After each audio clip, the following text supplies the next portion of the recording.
Oke bro, sebelum kita lanjut dengan teknik berikutnya, ada hal penting untuk ditanyakan. Salah satu pertanyaan penting adalah, apa yang dimaksud dengan pemurnian pikiran dalam Tantra, atau kemurnian pikiran sebagai syarat dasar untuk kemajuan spiritual?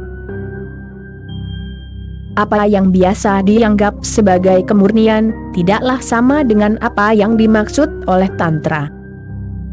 Secara umum, kita membagi segala sesuatu ke dalam dua kategori, baik dan buruk. Pembagian ini bisa bersifat moral, higienis, atau sosial. Ketika kita mengatakan murni, kita biasanya maksudkan yang baik, dan yang buruk harus dibuang.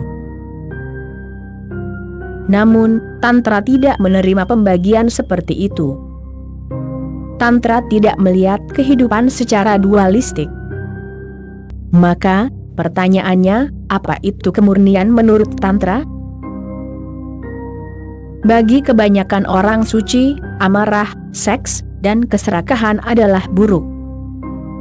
Bagi Gurdjieff, emosi negatif adalah buruk, dan yang positif adalah baik.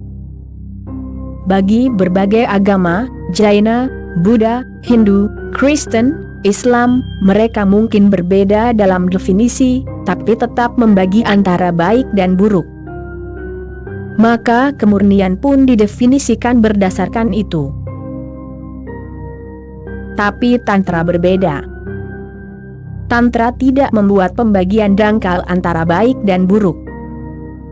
Menurut Tantra, membagi itu sendiri adalah ketidaksucian.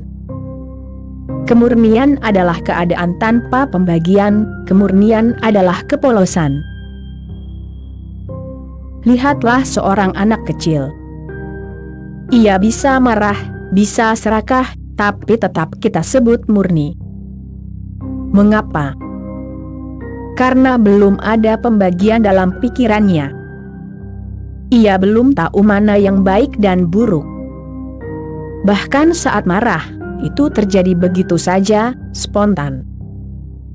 Dan setelah marah, ia kembali polos, seolah tak pernah terjadi apa-apa.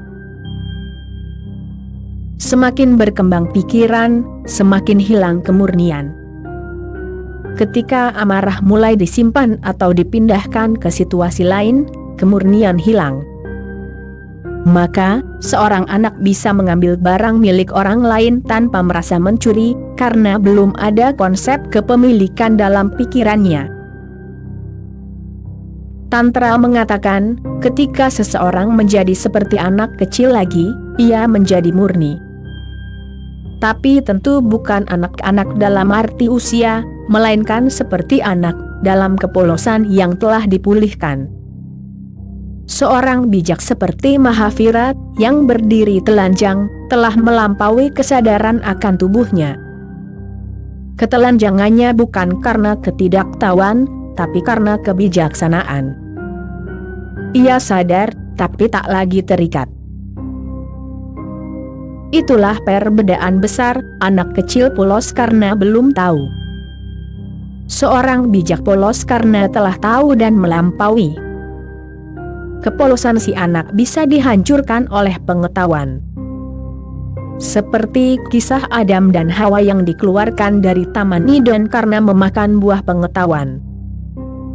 Mereka menjadi sadar akan tubuh, akan seks, akan malu, dan kepolosan mereka hilang. Jadi dalam Alkitab, pengetahuan adalah dosa. Dan hanya dengan kembali menjadi polos, seperti anak kecil, seseorang bisa memasuki kerajaan Tuhan. Setiap anak pada dasarnya mengalami hal ini, ia murni dalam ketidaktahuan. Tapi itu tak bisa bertahan. Kehidupan menuntut pengetahuan. Kita butuh sekolah, perguruan tinggi, sebagai pengganti pohon pengetahuan. Namun setelah memperoleh pengetahuan dan melalui pembagian antara baik dan buruk, kita bisa melampaui itu semua. Menurut Tantra, pembagian itulah yang mencemari pikiran. tapi melalui pengetahuan, kita bisa melampaui pembagian. Dan saat itulah kepolosan yang sejati muncul kembali, kepolosan yang lahir dari kebijaksanaan. Yesus berkata, kecuali dirimu menjadi seperti anak kecil, dirimu tak bisa masuk ke kerajaan Tuhan. Itulah kepolosan menurut Tantra. Lao Tzu berkata, 1 inci pembagian saja cukup memisahkan surga dan neraka. Seorang bijak tak lagi melihat baik dan buruk. Ia telah melampaui semua definisi. Ia telah mengalami terang dan gelap, dan memahami keduanya sebagai satu kesatuan. Hidup dan mati, cinta dan benci, baik dan buruk, semua hanyalah derajat dari satu fenomena yang sama. Tak ada garis pemisah yang pasti. Jadi, apa itu baik? Apa itu buruk?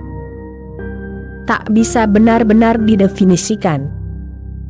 Saat pembagian itu hilang, pikiran menjadi murni kembali. Itulah kemurnian menurut Tantra, kepolosan, bukan kebaikan. Namun kepolosan karena ketidaktahuan tak cukup. Kita harus melampaui pengetahuan. Kemurnian sejati lahir setelah pengetahuan dilampaui, bukan dihindari. Itulah mengapa seorang bijak Tantra sulit dikenali. Mereka tidak mengikuti standar moral umum. Mereka melampaui semua itu. Lao Tzu, misalnya, tak pernah bicara soal Tantra, tapi segala ajarannya adalah Tantra. Ketika Confucius bertanya padanya tentang kebaikan dan keburukan, Lao Tzu menjawab, segala definisi menciptakan kekacauan. Ia menolak semua pembagian. Bagi Lao Tzu, alam itu cukup. Tidak perlu hukum, tidak perlu moralitas yang dipaksakan. Kepolosan alamiah sudah cukup. Confucius pulang dalam keadaan terguncang. Ia berkata kepada murid-muridnya, Lao Tzu itu bukan manusia. Ia seperti naga. Jika kalian mendengar namanya, jauhilah. Dan memang benar. Sebab ajaran Tantra menghancurkan pikiran yang suka membagi-bagi. Namun ingat, Tantra bukan kekacauan. Tantra adalah tatanan yang lahir dari kepolosan sejati. Oke bro, sekian dulu episode kali ini. Jika ada duit untuk dibagi, bagi dong. Terima kasih bro.